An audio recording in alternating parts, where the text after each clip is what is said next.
Hey, beautiful. Welcome to Mother to Muse, the space where women remember who they are. I'm your host, Aviance, and if this is your first time here, this podcast is for the woman who has spent so much of her life taking care of everyone else that somewhere along the way, she forgot she was meant to inspire her own life too. So, wherever you are right now, whether that's driving, cooking, walking, or just having a quiet moment to yourself, take a deep breath in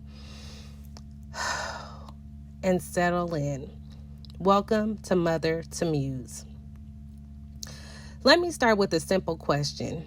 If you could do anything you truly wanted to do, what would it be? Not what people expect of you, not what feels responsible, but what your heart actually desires. When I asked myself that question, the answer actually surprised me. My mind initially went to climbing the corporate ladder. What certification do I need? Do I need another degree? What else can I do with the experience that I have? Not realizing that what I really wanted to do was create a space where women could reconnect with themselves. A space where we could talk honestly about life, growth, healing, joy, and becoming. And that's how Mother to Muse was born. For a long time, my life looked like what many women experience. Responsibilities, work, taking care of family, being there for friends, showing up for everyone around me.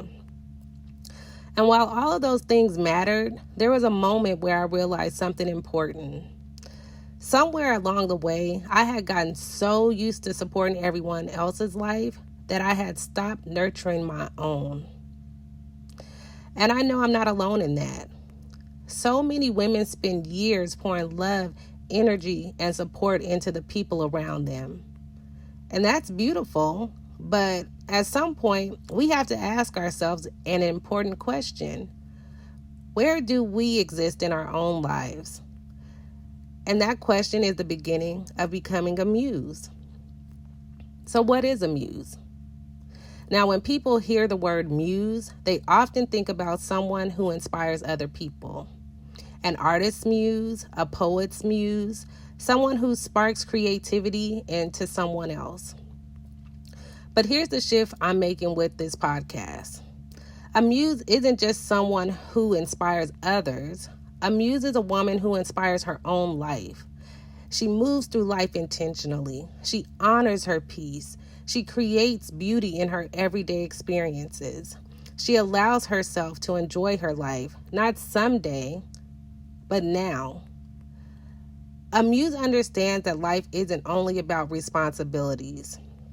It's also about joy, curiosity, exploration, growth, and most importantly, alignment. Becoming your own muse means remembering that you are allowed to design a life that feels meaningful and fulfilling for you. Now, what does a muse look like? Now, a muse is not perfect. She's not someone who has everything figured out. A muse is simply a woman who has decided that her life deserves her presence. She wakes up and moves through her day with intention. She pays attention to what brings her peace. She honors the things that make her feel alive. She understands that growth is a journey. And most importantly, she understands that she is allowed to evolve. The muse energy is calm, grounded, intentional. She's not rushing through her life. She's experiencing it, one moment at a time. And the beautiful thing is that every woman has the ability to become her own muse.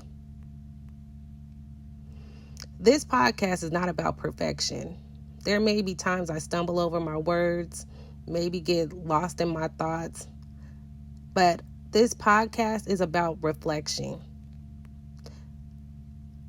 It's about rediscovering the parts of ourselves that may have been placed on pause while we were busy building our lives. Mother to Muse is about remembering that even while we nurture others, we are still allowed to nurture ourselves, that our dreams still matter, our joy still matters, our lives still matter.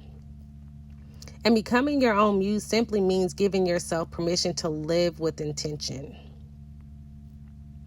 Now, as you listen to this first episode, I want to invite you to reflect on a few questions.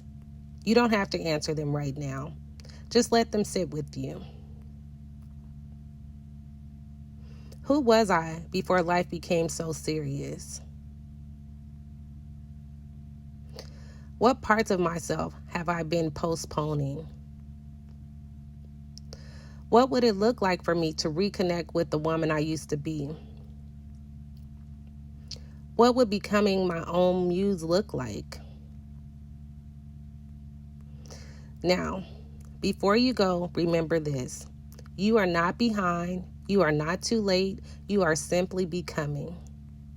And if today's conversation spoke to you, make sure you download the Mother to Muse Companion Journal. The link is in the notes. And it's free. Now, wrap yourself in softness, love on yourself, and stand in your light. Until next time, that's Muse Energy.